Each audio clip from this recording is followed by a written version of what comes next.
एक छोटे से गांव की छोटी सी गली में बसा हुआ था एक सुखी परिवार। यहाँ रहने वाले गोपाल, उसकी पत्नी सरिता और उनके दो बच्चे सोनू और रिया के बीच खुशियों का एक सुंदर संबंध था। गोपाल को अपने छोटे से खेती बाड़ी का बेहद शौक था और वह अपने परिवार को सदैव खुश रखने के लिए मेहनत करता रहता था। एक दिन गांव में एक अजीब सा व्यक्ति आया। उसका नाम था शास्तारी और उसने गांव वालों को बताया कि वह एक शक्तिशाली तांत्रिक हैं जो वशीकरण में माहिर हैं। लोगों ने उसे एक दिव्य शक्ति का हमला करने के लिए रुपए देने शुरू कर दिए।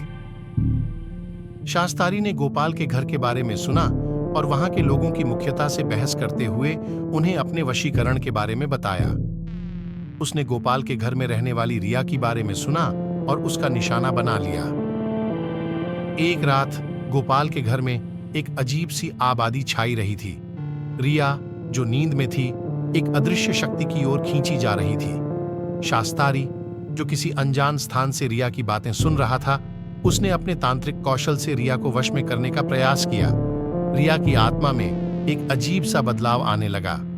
वह अब अपने माता पिता और भाई के साथ बिताए गए सुखद लम्हों की बजाय अब सिर्फ शास्तारी के आदेशों का पालन करने के लिए तैयार थी। उसकी मुस्कान गायब हो गई थी और उसकी आंखों में एक अजीब सी उदासी छाई रहती थी। गोपाल, जो अपनी पुत्री के बदले में एक अजीब रूप में बदल गया देख रहा था, उसने इसका समाधान निकालने का निश्चय किया। उसने गांव वालों से मदद मांगी और एक बुद्धिमान तांत्रिक को साक्षात्कार के लिए बुलाया।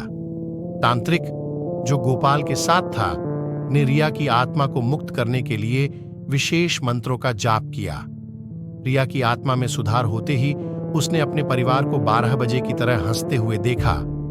शास्तारी, जिसने अपने दुष्ट इच्छा शक्ति का प्रयोग करके गोपाल के परिवार को बाधित किया था, उसे तांत्रिक द्वारा सज्जित किए गए मंत्रों के समर्थन से हराया गया। गोपाल का परिवार फिर से सुख शांति में रहने लगा और उनकी पुत्री रिया ने अपने पिता माता के साथ प्यार भरा जीवन बिताने का संकल्प किया।